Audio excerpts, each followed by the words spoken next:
Enrico Tambunan, adik Denada, mengunggah video berdurasi kurang lebih 15 menit di akun Instagramnya. Dalam video itu, Rico meminta agar netizen dan keluarganya tidak lagi membawa dan mengaitkan nama almarhumah Emilia Contessa, sang mama, yang sudah berpulang pada Januari 2025 lalu.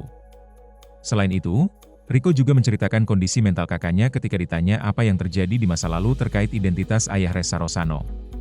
Sungguh sangat amat sedih karena waktu saya nonton podcast, Tante mengatakan bahwa Tante tahu siapa bapaknya, tapi Tante nggak mau ngomongin.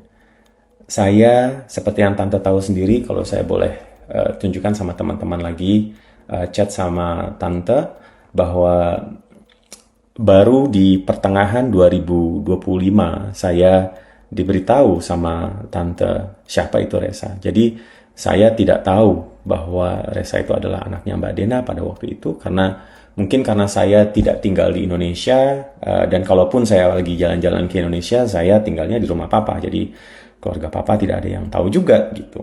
Dan pada waktu bulan Juni 2025 saya baru dijelaskan sama Tante bahwa itu adalah anaknya Mbak Dena.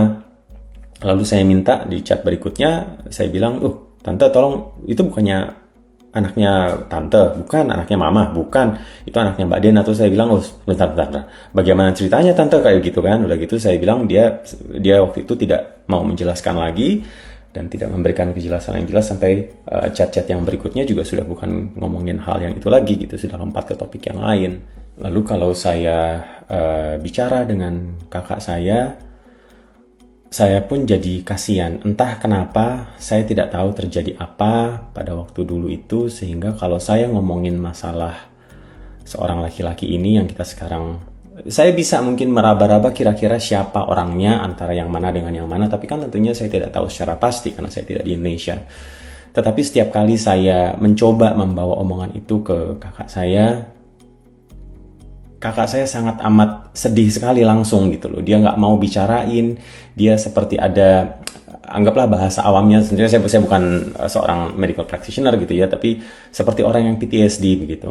Kalau ngomongin masalah topik itu, dia langsung seperti orang yang mukanya sedih, campur marah gitu, dan nggak mau ngomongin, nggak mau bicarain. Jadi saya juga sangat amat kasihan, seperti ada sebuah sakit hati yang luar biasa begitu. Kalau misalnya saya mencoba membahas tentang atau mencari tahu dan mengkonfirmasi siapa ayahnya.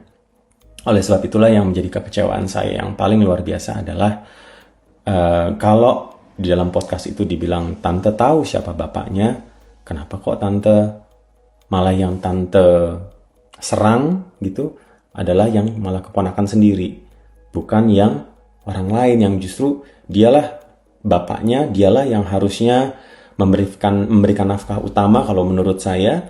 Dialah yang seharusnya bertanggung jawab, tetapi sekarang sudah kakak saya ditinggalin, dan kakak saya harus menanggung beban yang luar biasa, dan sekarang dijatuhkan lagi, bukan malah dilindungi. Karena kalau saya pikir-pikir, kalau misalnya di dalam keluarga lain gitu ya, logisnya adalah kalau sesuatu terjadi seperti itu terhadap apalagi keluarga perempuan, maka semuanya harus melindungi begitu. Ini yang harus bertanggung jawab adalah yang laki-lakinya. Dan yang saya bingung, kok kalau Tante tahu laki-lakinya siapa, seharusnya yang diserang yang laki-laki itu. Harusnya justru keponakan sendirilah yang dilindungi. Itu pemikiran saya. Saya tidak tahu teman-teman